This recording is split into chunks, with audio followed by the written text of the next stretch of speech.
오늘 저는 이제 말씀을 어떻게 전하기보다 최근에 이제 제 삶 가운데 있었던 어떤 사건, 그리고 또 그 속에서 또 깨닫게 된 말씀들, 이것들을 좀 함께 간증처럼 나누고자 합니다. 최근에 이제 제가 지금 살고 있는 지금 현재 저의 어떤 모습들을 깨닫게 되는 좀 계기가 있었던 것 같습니다. 여름이었습니다.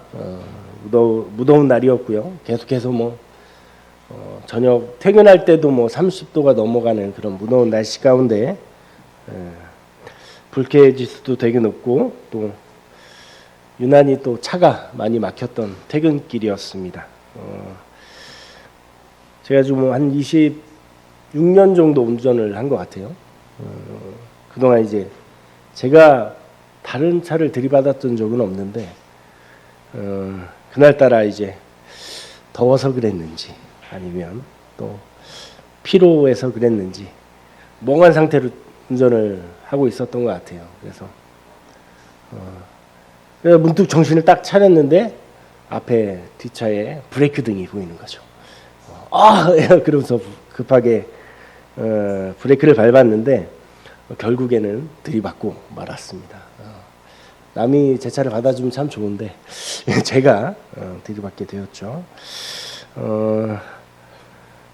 차를 길가에 옆에다 대고 이제 일단은 앞차에 운전한다한테 가서 미안하다고, 괜찮냐고, 어디 크게 다치신 데는 없냐고, 그러면서 제 차를 딱 봤는데 제 차는 그냥 살짝 문댄 느낌, 페인트가 살짝 이렇게 문댔다라는 느낌 정도인데 이제 앞차는 트렁크가 찌그러지고 범퍼가 깨졌더라고요. 그래서 제 차가 또 워낙 좀 높다 보니까 트렁크까지 안 닿았으면 좋았는데 이제 범퍼만 닿았으면 좋은데 트렁크까지 깨져서 되어 있었고, 그래도 크게 부서지진 않았어요. 세게 받은 게 아니니까. 그리고 이제 사고를 도매드 회사에 연락하고 이제 사고를 수습하고 집에 돌아왔습니다. 이게 사고를 수습하고 집에 돌아오는 길에 이제 제 마음속에 여러 가지 마음들이 들더라고요. 첫 번째는 이제 자기 위안입니다. 원숭이도 나무에서 떨어질 때가 있지. 26년 운전했어도 이만하게 사고 난 게 다행이다. 보험도 이럴 때 쓰라고 있는 거다. 잘 들었지 이런 일도 있지. 그래서 하면서 상황을 이제 가볍게 넘기려고 하는 위로의 위안이 있었는데, 또 이제 운전하면서 오다 보니까 그 상황이 되게 부정하는 그런 마음이 들더라고요. 제가 잘못했던 것이 명백함에도 불구하고 왠지 앞차가 후진한 것 같은 느낌이 드는 거예요. 후진 등에 불이 들어와 있는 것 같기도 하고, 왠지 운전자가 되게 안절부절해하고, 자기 보험회사에 연락하고 막 그렇게 하더라고요. 원래 뒤에서 받으면 연락 안 하거든요. 그래서 이 사람이 뭔가 잘못한 게 아니야? 내가 정신 놓고 있는 사이에 갑자기 끼어들었다거나 후진을 갑자기 했다거나 그런 건 아니었을까라는 생각이 들어요. 그래서 그럼 블랙박스를 한번 봐야겠다. 내가 집에 가서 블랙박스 딱 보면 내가 꼬투리를 잡을 수 있을 거야. 내가 100% 잘못한 게 아닐 거야 라고 이렇게 생각을 해서 주차를 하고 블랙박스를 딱 켰습니다. 꺼져 있더라고요. 예. 주차해 놓을 때 블랙박스가 켜져 있으면 이제 배터리가 방전되니까 그거 빼놓고 끼우는 걸 까먹은 거예요. 저는 이제 출퇴근할 때만 차를 쓰니까 낮에는 이제 그걸 까먹고 이제 꽂지 않고 있었던 거예요. 아마 오래 됐을 거예요. 그렇게 한 것이 의뢰됐거냐고 생각을 했었으니까. 그럼 그렇지. 네가 잘못한 걸 괜히 꼬투리 잡으려는 마음이 있었구나 라는 생각이 들었어요.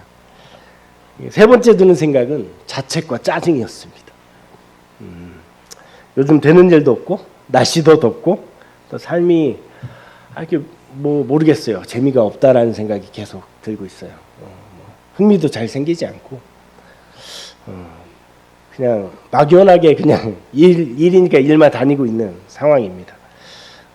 또 사고를 낸 제 자신에게 화가 났습니다. 수십 년 운전했으면 뭐하니. 자만하니까 정신을 어디다 두고 운전을 했길래 앞차가 서는 것도 모르고 들이받냐. 네. 이런 자책하는 마음이 제 마음속에 가득했습니다.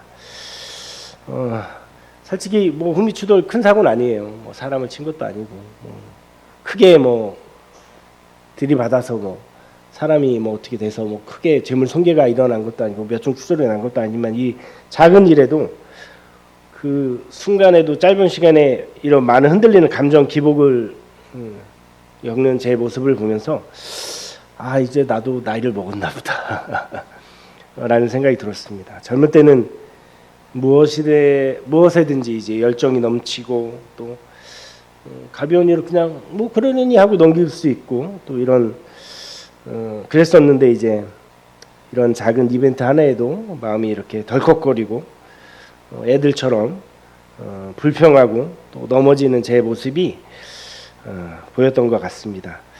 원래 나이가 들면 들수록 단단해지고 장성해야 되는데 여전히 작고 약한 저의 한계를 본 것 같습니다. 뭐 저의 최근 상황 입장을 보면 그리 좋지는 않습니다. 뭐 다들 아시면 작년에 또 일도 그만둬서 또 1년 정도 이제 백수로 지냈고요. 또 다시 시작해 보려고 마음 먹었던 일들이 또 용두사미로 끝났고 또 이제 뭐 하나님께 감사하게도 또 재취업을 또 하게 해 주셨지만 최근에 또 있는 여러 이슈들로 인해서 이전보다 훨씬 적은 월급을 받고 일을 똑같은 일들을 하고 있습니다. 또 매일 왕복 100분이 넘죠. 50분씩 운전을 하니까 100분 넘는 거리를 이제 출퇴근 하고 있고 또 여러 가지 일들로 이렇게 스트레스가 쌓이다 보니까 또 이제 밤마다 야식을 먹게 되고 군것질을 찾게 되고 살이 또 찌기 시작했습니다. 둥실둥실해졌죠. 그리고 살이 쪄서 그랬는지 아니 뭐 다른 이유가 있는지 모르겠지만 또 심한 두드레기와 또 가려움증도 생겨서 매일 밤을 설치고 있습니다. 예, 가려워서 손을 대면 부풀어 오르고 더 가려워집니다. 또 손을 대지 않으면 너무 가려워서 참을 수가 없어요. 그 고통이 마치 성경 욥이 온몸에 종기가 나서 제 가운데 앉아서 막 그 깨진 기왓장으로 몸을 긁었다 그러잖아요. 그 고통이 어떤지 알겠더라고요. 왜 그가 그렇게 행동했는지 긁으면 안 되는지 알면서도 막 긁게 되는 그런 상황이 있습니다. 뭐 육체적으로나 또 심적으로 이렇게 고단하고 또 어려운 상황 가운데 있다 보니까 신앙 생활에서도 또 일 가운데서도 또 사람과의 어떤 관계에서도 또 쉽게 상처받고 소극적으로 변하고 있는 것 같습니다. 물론 제가 그렇다고 해서 삶이 아주 가난하고 뭐 굶고 뭐 이런 삶은 아니지만 영적으로는 마치 물 한 방울 없는 광야처럼 살고 있는 것 같습니다. 이런 저의 삶 가운데 무엇이 문제인지 잘 찾지 못했어요. 그냥 그 상황에 빠져 있었던 것 같습니다. 그런 상황에서도 이제 말씀을 또 들려주시는 것 같아요. 제가 출퇴근할 때마다 3월 달부터 하고 있는 게 이제 말씀을 듣는 거예요. 그래서 성경 일독을 목표로 계속 말씀을 듣고 있는데 최근에 듣는 말씀 신명기 말씀입니다. 신명기는 이제 40년 이스라엘 민족이 40년 광야 생활을 끝내고 가나안 땅을 또 다시 한번 눈앞에 두고 모리아 땅에서 모압 평지에서 모세가 이스라엘에게 하나님의 언약을 다시금 설명하는 또 그 말씀을 선포한 내용입니다. 신명기라는 게 하나님의 말씀을 밝히 설명하는 글이라는 뜻이죠. 이스라엘의 지나온 날들을 돌아보고 또 그들이 어떻게 지냈었는지 또 그들이 애굽에서 종살이에서 하나님의 능력으로 구원을 받았죠. 또 홍해가 갈라지는 기적도 보았고 또 시내산에서 하나님의 말씀인 율법도 받았습니다. 또 낮에는 구름 기둥과 밤에는 불 기둥으로 하나님의 인도하심을 받아 광야를 지나올 수 있었죠. 배가 고프면 만나와 메추라기를 또 주셨고 목이 마르면 반석에서 물이 나게 하셔서 그들을 먹이셨습니다.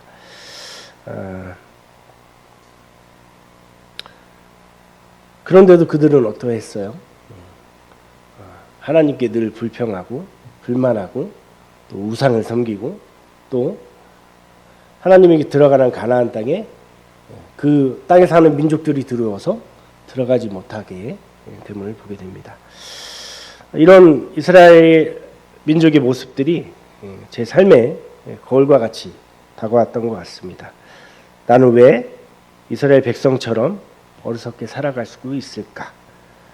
나를 구원하시고 지금 여기까지 인도하신 하나님을 믿고 왜 작은 어려움 앞에서 불평하고 있을까? 말씀이 저를 깨닫게 하시는 것 같았습니다. 신명기 10장 12절 이렇게 얘기하고 있습니다. 이스라엘아, 내 하나님 여호와께서 내게 요구하시는 것이 무엇이냐?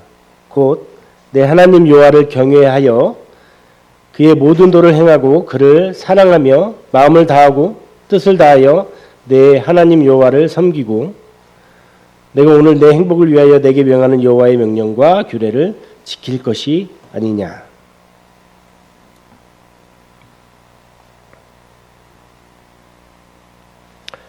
하나님께서 우리에게 요구하시는 것이 있습니다.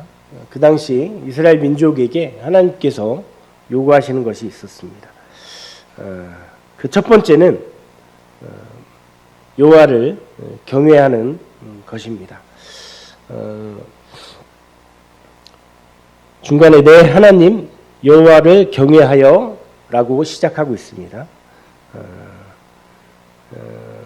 경외함이 하나님을 경외하는 경외함이 바탕이 될 때 비로소 그 뒤에 있는 그의 모든 도를 행하고 그를 사랑하며 마음을 다하고 뜻을 다하여 내 여호와 하나님을 섬기고가 가능하다라고 저는 말씀을 받아들였습니다.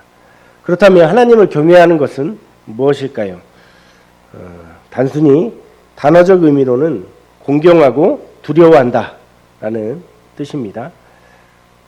단순히 하나님을 공경하고 두려워하기만 하면 될까요? 성경에서 경외의 한 예를 또 살펴보게 되었습니다. 창세기 22장에 있는 사건입니다. 하나님께서 아브라함에게 100세쯤에 약속하신 대로 그 아들을 주셨습니다. 사라를 통해서 주신 아들 바로 이삭입니다. 근데 그 아들을 이삭을 하나님께서 하나님께 번제로 바치라고 얘기하십니다. 아브라함은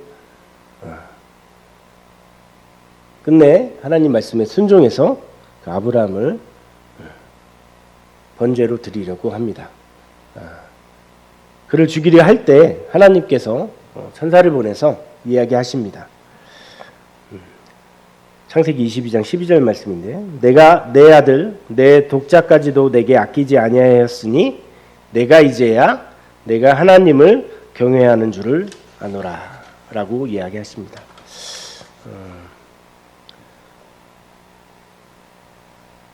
아브라함은 하나님께서 주신 약속의 아이 이삭을 아낌없이 드리려고 했습니다.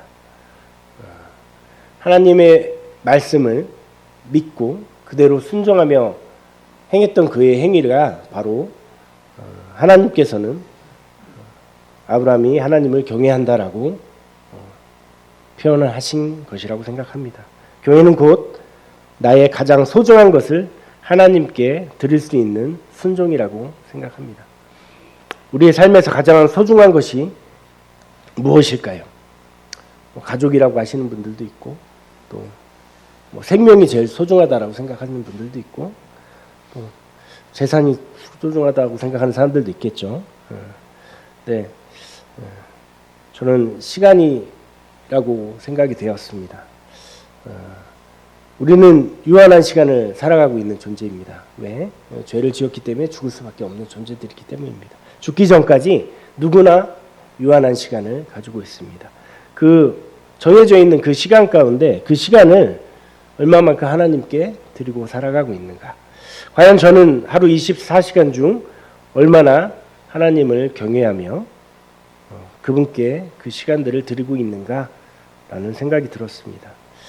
저 같은 경우에 이제 출퇴근 시간에 말씀 듣는 시간, 식사하기 전에 기도하는 시간, 주일 예배와 또 성도들과 교제하는 그 시간을 제외하면 그 남는 대부분의 시간들은 오직 제 자신의 유익과 또 염려만을 위해서 사용하고 있지 않는가라는 생각이 들었습니다. 예수 그리스도의 십자가의 은혜로 구원받아 새 생명을 얻었음에도 남은 삶의 주인이 예수님이 아니라 여전히 나 자신을 주인으로 두고 살았기 때문에 그런 모습이 잘못되었다라고 생각이 들었습니다. 또 신명기 10장 16절에 이렇게 말씀하십니다. 그러므로 너희는 마음의 할례를 행하고 다시는 목을 곧게 하지 말라. 이스라엘은 육체에 할례의 징표를 가졌지만 광야에서는 조금만 어려우면 불평하고 또 금송아지 우상을 만들기까지 하고 했습니다. 몸의 할례는 있었으나 마음의 할례는 없었던 것이라고 생각합니다. 할례는 구별됨입니다.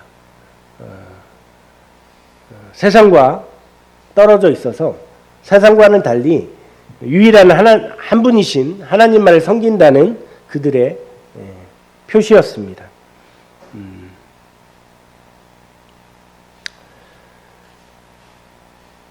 하나님께서 육체에 그런 할례를 행하게 하셨음에도 불구하고 그들은 우상을 섬기며 살았음을 보게 됩니다.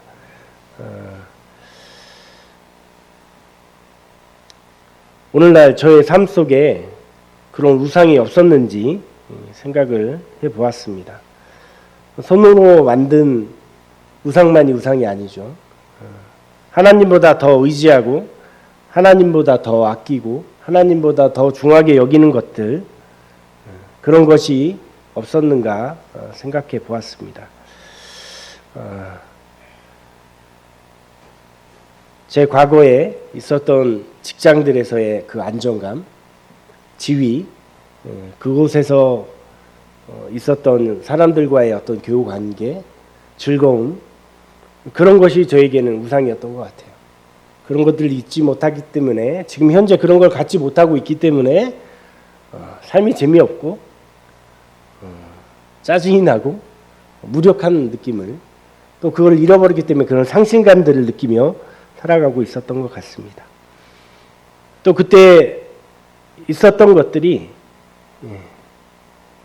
그때 느꼈던 편안함과 만족감이 제 우상이었던 것 같습니다.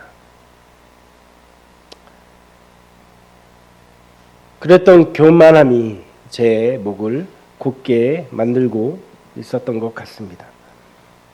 하나님께서는 환경이 아니라 그 환경을 주시고 인도하시는 그 하나님 단 한 분만을 바라보라고, 제 마음에 할례를 행하라고 말씀하고 계신 것 같았습니다. 출애굽, 이스라엘 민족의 출애굽 이후의 상황을 바라보면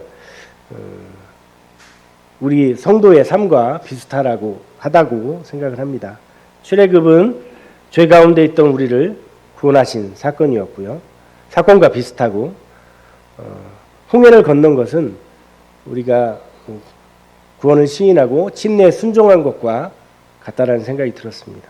또 광야의 시간은 구원받은 이후 하늘나라에 주님이 오시기 전에 또는 주님이 부르시기 전에 우리의 나그네 성화의 삶과 같다라고 생각이 되었습니다. 우리는 하나님의 자녀라는 신분을 얻었지만 이 땅에선 여전히 나그네로 살아갑니다.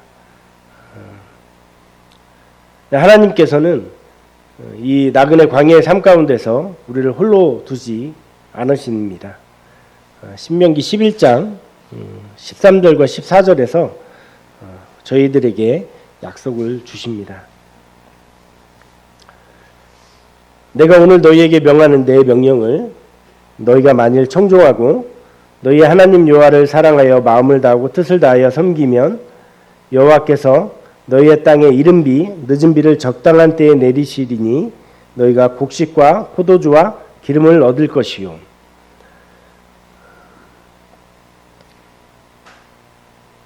하나님께서 이스라엘 민족들이 모세를 통해 내린 명령들, 율법들을 지키면 어떻게 하실 것인지 말씀해 주고 계십니다. 당시 팔레스타인 지방에는 이른 비와 늦은 비가 있었다고 합니다. 이른 비는 건기가 딱 끝나고 씨를 뿌릴 수 있도록 땅을 적셔주는, 그래서 씨를 잘 심을 수 있도록 해주는 비고, 늦은 비는 작물들이 결실을 맺기 전에 내리는 비로서 열매들과 작물들이 잘 자랄 수 있게 해주는 마지막 비라고 합니다. 비가 오지 않으면 아무것도 거둘 수 없는 척박한 땅에서 하나님께서는 적당한 때에 비를 내리겠다고 그들에게 약속하신 것입니다.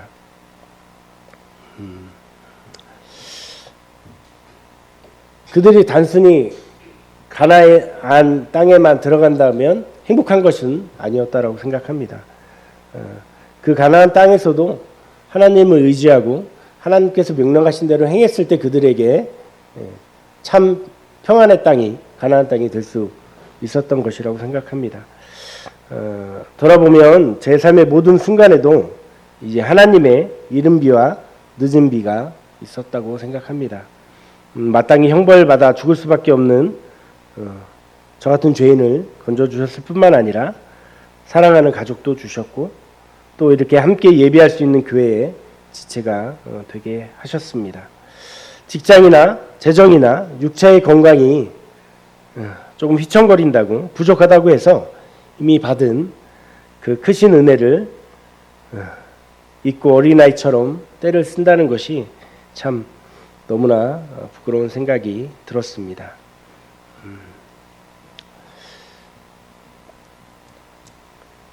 하나님께서 이제 이 고난과 이 광야를 지나는 저희 삶 가운데 참 필요한 말씀을 또 주셨는데요. 데살로니가전서 5장 16절에 18절 말씀 다 아시겠지만 항상 기뻐하라, 쉬지 말고 기도하라, 범사에 감사하라. 똑같은 말씀인데 빌립보 4장 5절에서 7절, 4절에서 7절까지 말씀도 마찬가지인데요. 아무것도 염려 말고 다만 모든 일에 기도와 간구로 너희 구할 것을 감사함으로 하나님께 아뢰라. 그리하면 모든 지각에 뛰어난 하나님의 평강이 그리스도 예수 안에서 너희 마음과 생각을 지키시리라.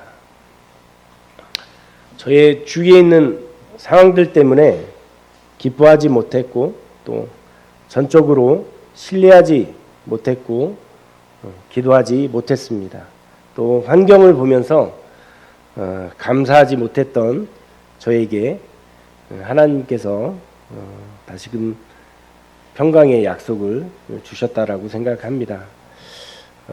가나안 땅에 들어간 이스라엘 백성이 그곳에 이방 신들을 몰아내고 오직 하나님만을 예배하며 예배해야 했듯이 저 역시 남은 지금 이후의 삶 동안에 하나님을 믿지 못한 교만과 과거에 대한 미련을 몰아내고자 합니다.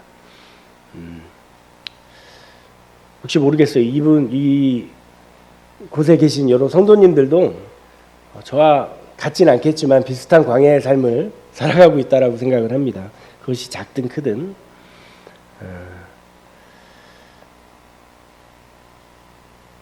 그런 가운데 우리의 목을 곧게 하지 않고 또 마음에 할례를 행하며 또 매일의 삶 속에서 하나님을 경외함으로 서 있기를 이 시간 기도합니다. 적당한 때에 이른 비와 늦은 비를 내리시는 신실하신 하나님께서 저와 여러분들의 마음과 생각을 그리스도 안에서 반드시 지켜주실 것입니다. 이제 남은 삶 동안에 항상 기뻐하고 또 쉬지 않고 기도하며 범사에 감사하는 참된 나그네 삶을 살아갈 수 있도록 함께 기도해 주시기를 부탁드립니다. 이상으로 저의 간증을 마치도록 할 거고요. 기도하도록 하겠습니다.